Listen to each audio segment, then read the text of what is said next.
We welcome you to lesson 140 at Namas University, Earth Spiritual University, the place and community that helps you grow into fully soul-guided people in order to achieve your mission in accordance with the up-to-date divine plan during this incarnation. We are the united heart, voice and mind of your friends and brothers, Lord Buddha, God Shiva, and YESHUA, whom you may know as Jesus. We stand together in unity and harmony, speaking in group consciousness with one voice. Since Earth's shift to and through the fifth dimension, you are no longer observers of events, but rather you are meant to be active participants and actively moving towards living in unity consciousness. For our series of lessons, we are tasked with teaching what Earth's humans need for a future speaking with one voice, and what it takes to be permanently soul-connected. We speak to you through our first soul-connected scribe, the first master voice to do so. We shall refer to our friend as our master scribe. It is our aim and the reason we speak that you too learn to become soul-connected. Being soul-connected allows you to have daily direct contact with your soul, Shambhala, and your master teachers and assistants. For today's lesson, lesson 140, we look at the difficulties people have accepting forgiveness in their lives. This is one of the blocks to living in unity consciousness, and we shall give some practical suggestions. Before we begin this lesson, we would remind you that you are learning to control, then eventually repair your ancestral corrupted code. Corrupted code is a phrase we will use often. We would like you to refer to our lesson 136, regarding your trigger response to emotion. This is a gentle warning to not respond negatively to this lesson before you have digested the meaning. Please remember, your wild child ego personality should no longer be in the driving seat. Learn to forgive. How misunderstood this phrase is. The original phrase, before the corruption, was reflexive, back onto you.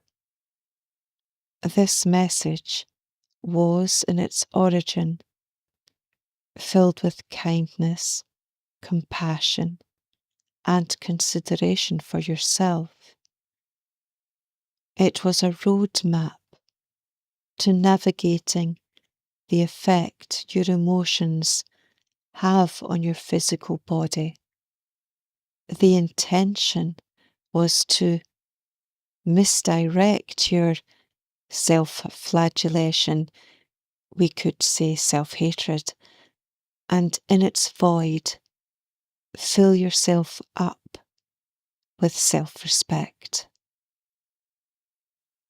Believe it or not, as far as love is concerned, self-respect outweighs self-love or self-care. In a world where performance is more important than meaningful action, self-care, as prescribed in the Western world, is the most insipid of shallow exhibitionism, to the extent that at times care is in fact devoid of love, where care is reduced to a robotic, detached, indifferent behaviour, covering a minimum of the legal basics in Western society. We are shocked to note that self-care is now advertising industry vocabulary for purchasing a more expensive hair conditioner than usual. We do not intend to be cruel. Some things must be said to allow you to see clearly. Please remember to differentiate between your wild child ego response and your true self, your soul heart response here. We know how many of you care deeply for those you love, for your heart-led work ethic, especially in the caring industries, in hospitals and the caring sectors. Our very point is that this sector would not exist without your heart, because the industry of care is ruthless. Can you separate those two structures? This is why nurses, carers, even some doctors are treated with such disrespect. If you work in such a sector, you understand. You also understand that you live in a world that struggles to understand the concept of love, and at times this word has been corrupted in the worst possible way. You live in a world where love is reduced to, at best, a form of duty. At worst, human love is reduced to servitude, humiliation, and honor violence. How can you possibly understand love with such interference? We call this interference the corruption. You have been left on your own, listening to your heart codes beating a different rhythm to what you see in the world around you. In a world where dark humans misrepresent the words care and love. To make a correction here, in place of the word love, we shall use the less corrupted word respect. Respect for self, of course. In turn, respect for others. Eventually, respect for the world around you and your planet. When you use the word respect to replace the now mechanized terminology given to love and care, you become empowered. It gives us a firm foundation and we can begin our teaching afresh.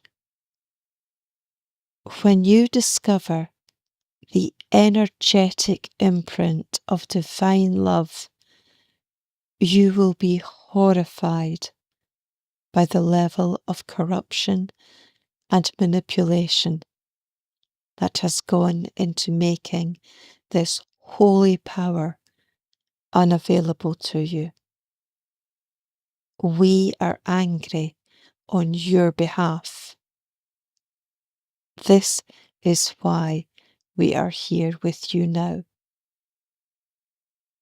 Calling spiritual work forgiveness work seems overwhelming, as many do not understand who the forgiveness is for.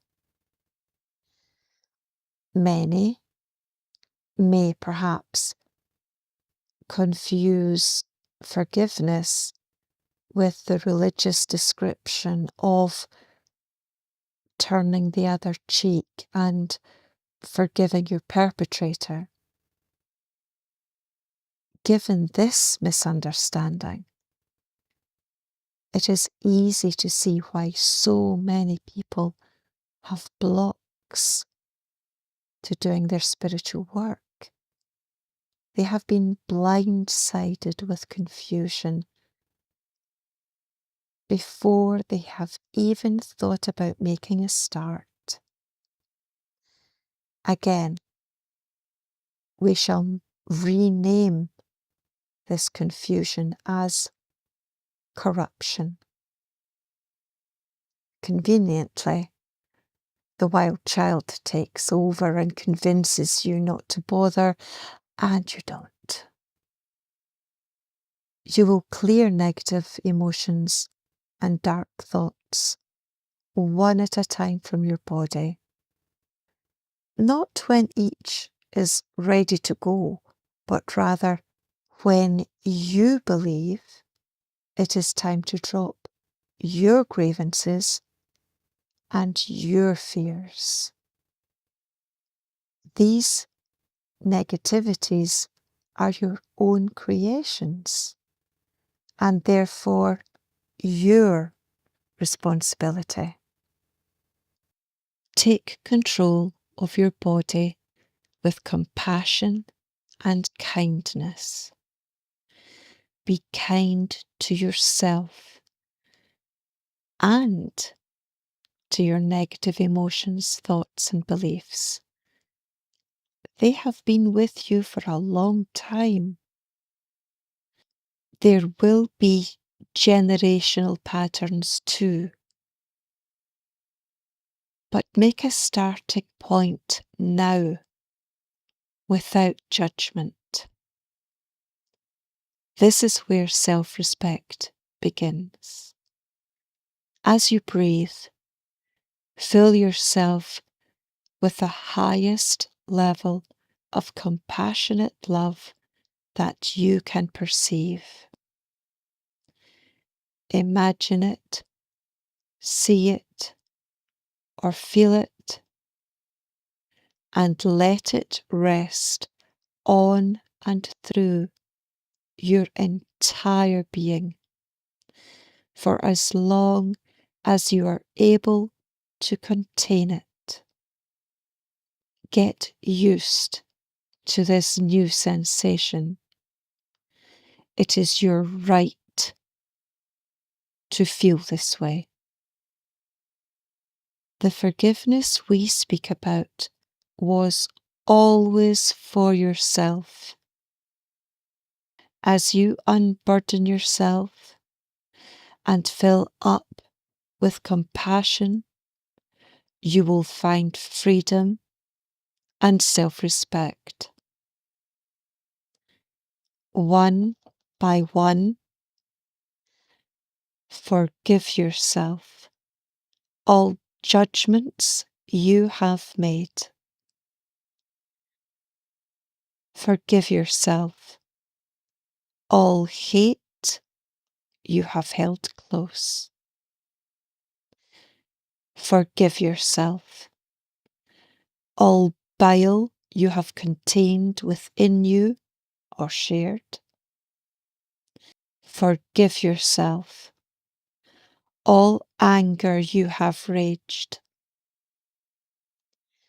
Forgive yourself all the harshness which guarded your heart and in turn hardened it. Forgive yourself all your greed. Forgive yourself all your fear. Forgive yourself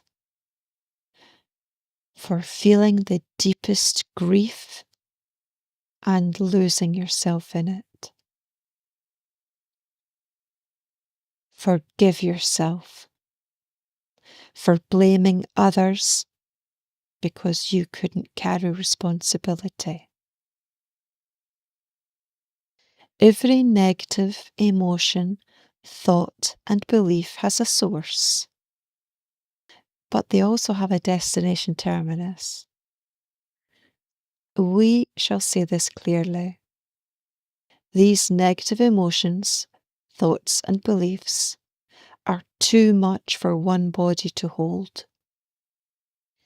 You did not know this because you were not taught that for every fearful moment you had in life, for every betrayal to your heart, for every loss you felt, for every disappointment, every hurt, the energy of these negative emotions or thoughts burrowed their way into your internal organs or into your bones, fascia, blood, or nervous system. It is time to tell yourself, enough of this. It is also unfortunate that you believe you are weak when your willpower lets you down. Dear friends, your willpower cannot fight this poisonous negativity. Your body makes physical changes in an attempt to comply with new instructions in its code. You must respect your body enough to want to communicate clearly with it. Through this work, your body will soon remember that its natural habitat is for joy and thriving. It is negativity which is the foreign intruder, burning through the once pure code and creating havoc. We shall go into this topic in more detail. For the time being, practice forgiving yourselves. Make a start today. When you're feeling despondent in your unhappy times, please reach out to us. Hold out your hand. Ask for us to be there. You must make the first move, as this demonstrates your true intention. We shall hear your call and be assured we will respond with a loving hug. If you expect, or indeed insist on, dialogue with us or your guides, assistants, and teachers, please remember that first, you must be soul connected, as this compels pure, uncorrupted signal. This, amongst other modalities, is what you learn at Namas University. Here you will find a course available entitled Achieve Soul Connection by Dr. Martina Violetta Jung. Work through the steps diligently. Use a diary, journal, or notebook expressly for this learning. This is the work. We leave you now until our next lesson. With our next lesson, lesson 141, we shall begin a series of 3 lessons on the topic of inherited corrupt belief systems. We shall explain in detail in parts 1, 2, and 3. We are here to assist you on your journey to a full and stable soul connection. We love you. We bow to you. We are your loving brothers in friendship. Lord Buddha, YESHUA, and God Shiva, standing in unity with one mind, heart, and voice, in unity consciousness. We shall return. This message was received by Susan Jack and spoken by her. Namas University is excited to announce 2 new books. The SANAT KUMARA, Sun Diamond DNA and Soul on the Journey of Return, the SANAT KUMARA Speaks Book 11, and AMAYA Speaks, Words and Paintings by Mother Earth, AMAYA's World Book 1. Both books are available on Amazon.com. Please see the links below in the description.